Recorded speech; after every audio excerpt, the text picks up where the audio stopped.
मेरा मन बहुत व्याकुल है, बहुत व्यथित है। मैंने अपने जीवन में कभी इतनी नृशंस हत्या होते नहीं देखी। 70 वर्ष के और 40 वर्ष के जूना अखाड़ा के 2 संतों की जिस तरह भीड़ ने हत्या की है और जिस तरह पुलिस मूक दर्शक बनकर खड़ी हुई है, इसने हमारे संपूर्ण अस्तित्व को हिलाकर रख दिया। भारत की धरती संतों की धरती है। इस देश में जो षड्यंत्र चल रहे हैं आदिवासी वनवासियों के बीच में, सनातन धर्म के खिलाफ जो उनके अंदर जहर इंजेक्ट किया जा रहा है, ये भारत भगवा है, भगवा। यहाँ लाल सलाम चल नहीं सकता।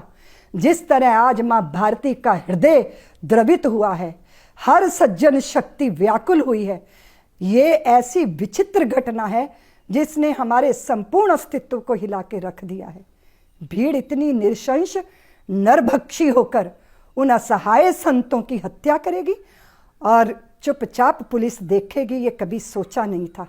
मैं मानती हूँ कि कोरोना के इस संकट काल में पूरे पुलिसकर्मी, पूरी हमारे देश के स्वास्थ्य कर्मी शिद्दत के साथ, बहुत ही निष्ठा के साथ सेवा में लगे हैं। पूरे देश में उनके लिए सलाम हो रहा है। लेकिन पालघर में जो हुआ, वहाँ खाकी ने शर्मिंदा किया है। अगर आपने एक भी रिवाल्वर निकाल के फायर कर दिए होते तो वो नरभक्षियों की भीड़ पर अंकुश कर लिया होता, लेकिन ये नहीं हो पाया। नहीं हो सकता ये देश के अंदर, इसको बर्दाश्त नहीं किया जाएगा। मैं मानती हूँ कि महाराष्ट्र की सत्ता और सरकार जिनके हाथ में है, वो भले ही मिली जुली सरकार है, पर उद्धव जी तो है ना, बाल ठाकरे जी वो व्यक्तित्व रहे जिन्होंने भगवे पे हमेशा गौरव किया, और आज भी शिव सैनिकों को भगवे पे निश्चित रूप से गौरव होगा।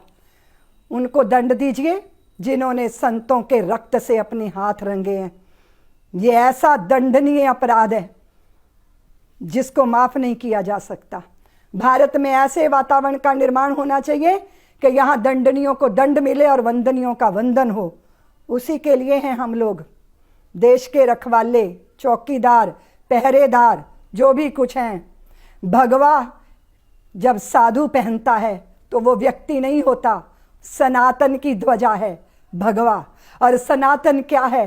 कण कण में ईश्वर का दर्शन कराने वाली दृष्टि, सनातन। अगर सनातन बचेगा तभी मनुष्यता बचेगी। अभी आप देख रहे हैं कोरोना जैसी मौत बांटने वाला चाइना, चमगादड़ों और सांपों को खाते हैं वो, और सनातन बताता है कि पशु पक्षी जड़ जंगम सबका ख्याल रखो। ऐसी सनातन धर्म की आभा को लेकर जब सन्यासी चलता है तो वो सन्यासी नहीं होता, तीर्थ होता है, धर्म ग्रंथ होता है। वो चलता फिरता स्वयं भगवान का विग्रह होता है। इसलिए उनके साथ जो व्यवहार हुआ है उसने सारे सज्जन शक्तियों को व्याकुल किया है।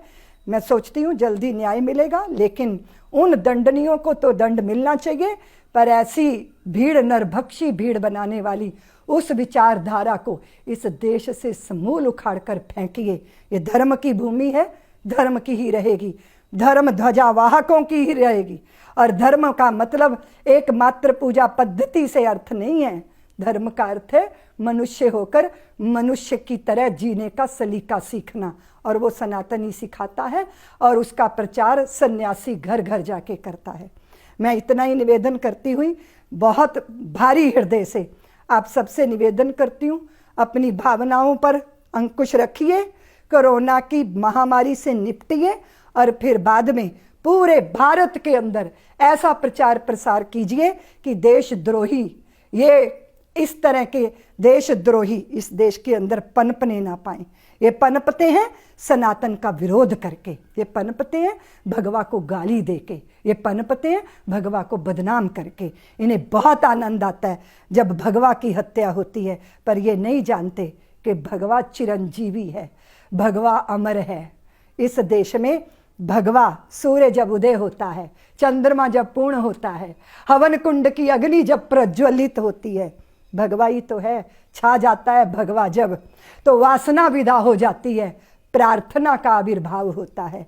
वही भारत की धरती का स्वरूप है, वही बने रहना चाहिए। मैं सभी संतों से कहती हूँ कि अपने उद्वेलन को, अपने इस क्रोध को, अपनी इस व्याकुलता को एक नई दिशा देनी है। दिशा ये देनी है कि किसी भी वनवासी के हृदय के आंगन में धर्म का प्रकाश से वो वंचित ना रह जाए, उसकी हमें जिम्मेदारी लेनी है, ताकि अंधेरा ना बचे। जहाँ जहाँ धर्म के दिए जलेंगे वहाँ वहाँ से अंधेरा विदा हो जाएगा, और सनातन धर्म की जहाँ जहाँ जय जयकार होगी वहाँ माँ भारती की भी जय जयकार होगी।